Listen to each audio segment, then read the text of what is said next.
Hello there, everybody. Sabat92, aka Nightmare, and welcome back to the Rising of the Shield Hero. Well, how do I summarize last week? Um, Philo and Vittoria had themselves a very, I think I got her name right, Vittoria. Those two had a very interesting. I'm not entirely sure I could really call it a fight. It was more or less a trial to see if Philo was actually worthy of becoming the new filiolial queen. So, hooray for that.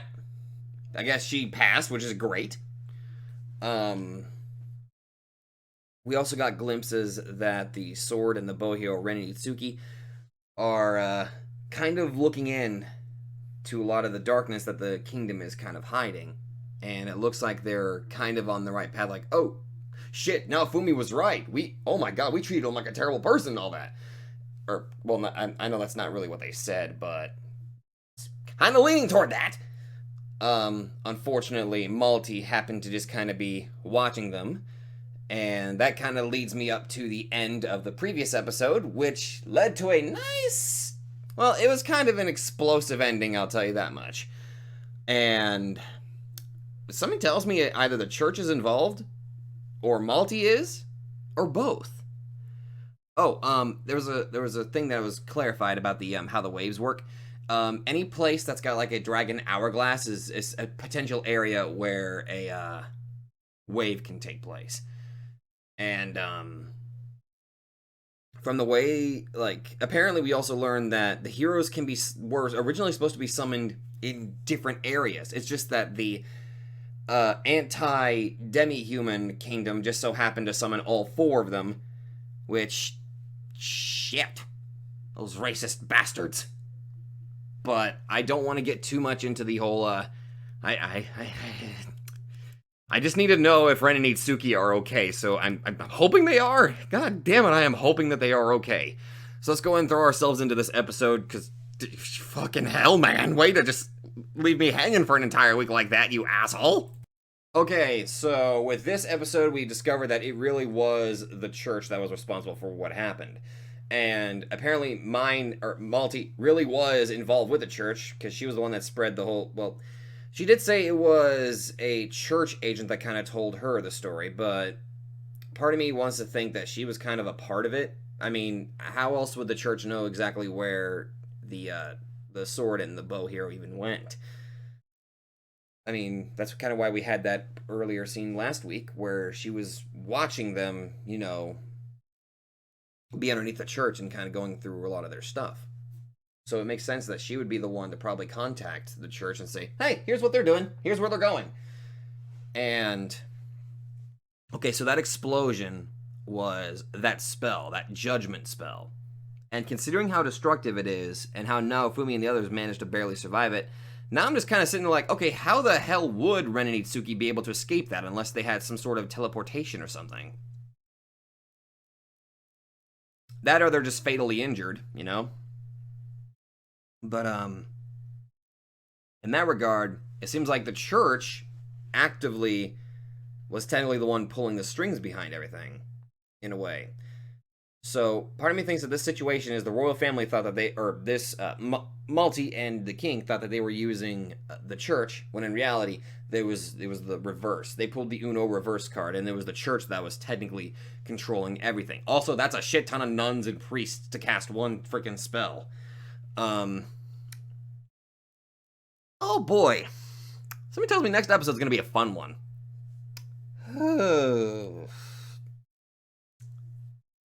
Oh boy. But other than that, oh yeah, even way to be double crossed there, Malty.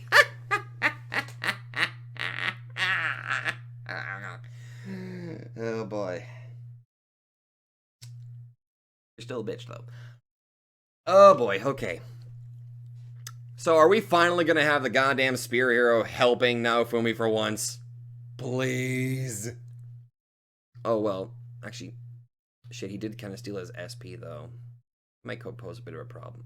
All right, I'm just gonna throw myself into the next episode, so I will see you guys there. Good God, how the hell are they gonna beat a Pope? All right, now welcome back, hello there, everybody, and welcome back to the next episode of the Rising of the Shield Hero. Last episode, The fucking poop! That's pretty much the only way I can probably describe last episode, just because... Okay, so, I thought that the kingdom was using the church, but plot twist, it was clearly the church that was using the kingdom. And now they're totally okay with, oh, by the way, I actually have no problem with actually murdering you. All in the name of God! Well, I never thought I'd find myself actually saying this. Looks like we gotta go try to find some way to beat the shit out of the Pope. Never thought I'd ever have to find myself saying that. Oh boy. Let's just go ahead and, that judgment spell, though, dear God. Ugh. I'm happy that he was actually able to pull it up, but it went through, like, what, 3 shields, 2 air shields, and the shield prison. That shit's kind of crazy. Ugh. And they're planning on just pretty much overthrowing the kingdom and completely just taking it over? And, I mean, the Pope did come up with some... Okay, he kind of did have some legit reasons. The issues that the spear, the sword, and the bow hero, their supposedly heroic acts had the worst consequences because they didn't actually follow up on it. Then again, they couldn't have possibly, predicted what would have happened, but... I'm not even entirely sure what he's referring to the sin of Naofumi. I mean...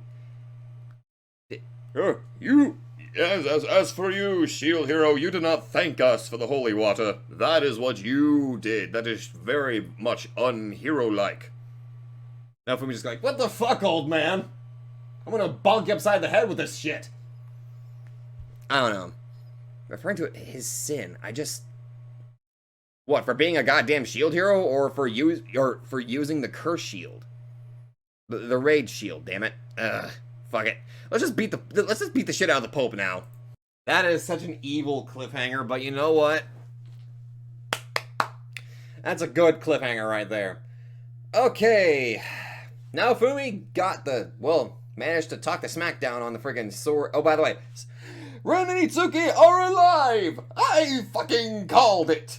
Ha ha! Yeah, they're too important to just suddenly just up and die like that, I did like that little bit there. Like, they're like, oh, we have to work together. Now Fumi's just already sitting with his gang like, okay, by the way, here's what you're gonna do, here's what you're gonna do. Ignoring them. And he has every fucking right to. He's cleaned up after their messes. They have treated him like the worst kind of villain. he had the exact reaction that I would, like, fuck you guys. I mean, Ren and Itsuki are just a tiny bit more forgiving, but him just kind of, like, bringing it to them, like, they let the title of hero go to their heads. Like, that's right, that was, and it's kind of like a mirror of how he was at first. He kind of let the whole idea of being a hero go to his head at first, until mine fucked up his entire reputation and everything. And then he just kind of like, okay, I can only respect myself. I'm not a hero. I can only trust myself or something like that, which, shit, man. Like, part of me wants to think that if the same thing was done to the sword, bow, or the spear hero, they probably would have the similar idea as Naofumi. Although, in this world, it seems like the shield hero is constantly shat on, so maybe not. It really just depends. I don't know what the creator had in mind, But right at the end there, summoning a multi-defense level casting cathedral. Literally summoned a giant cathedral. Well, it's fitting for the Pope. And we also learned that the weapons that Ren and Itsuki were actually looking for was a weapon that was a replica of the cardinal weapons. But considering the amount of... Actually, wait a minute. How is it going to be able to fuel that? Are they still sending him, like, mana beyond the wall or something? Or... I'll have to find that out next week. I'm kind of pissed off that I'm going to have to wait a week, but I mean, with how bad that my internet was being the past few days, I kind of have quite a few projects that I really need to catch up on anyway. So, This is one of those situations where I would normally go with a bonus episode, but unfortunately I can't, which extremely sucks. Also, I just realized we're like on episode 19. I think there's like, what, 6 more episodes left? Damn, this show's been fantastic to me so far. I can't wait to see more. And I'm kind of pissed off that I have to wait an entire week to see what the fuck happens. We gotta go beat the shit out of the Pope, goddammit. But now that they are actively working together, I'm looking forward to seeing how that teamwork plays out in the next episode. I'm hoping that there's going to be like a lot of different combo skills that are going to be used. That's what I'm kind of hoping for. Like, I don't know. I imagine maybe actually, I'm currently trying to come up with some like sort of combos that you can pull off with a sword, shield, bow, and spear. I mean, technically this. I mean, obviously, if you're looking for like defense, like the shield hero can easily summon defensive blocks while the bow hero starts firing from a distance, and while that's going on, the spear and the sword hero work on close combat. But I don't know. I'm just trying to kind of visualize like what kind of combos they can actually come up with. But anyway, I'm looking forward to seeing how this turns out next week. So if you all like this, be sure to let me know. Thank you all so much for watching. And it's going to feel weird having to team up with actual Malty after all of the shit that she's done. But thank God they finally realize, oh, I'm just so goddamn happy, finally, that they're getting it through their heads that Naofumi was framed. Fucking finally. Now all they gotta do is knock the shit out of Malty for lying about, that. But anyway, thank you all so much for watching. And I will see you guys in the next video.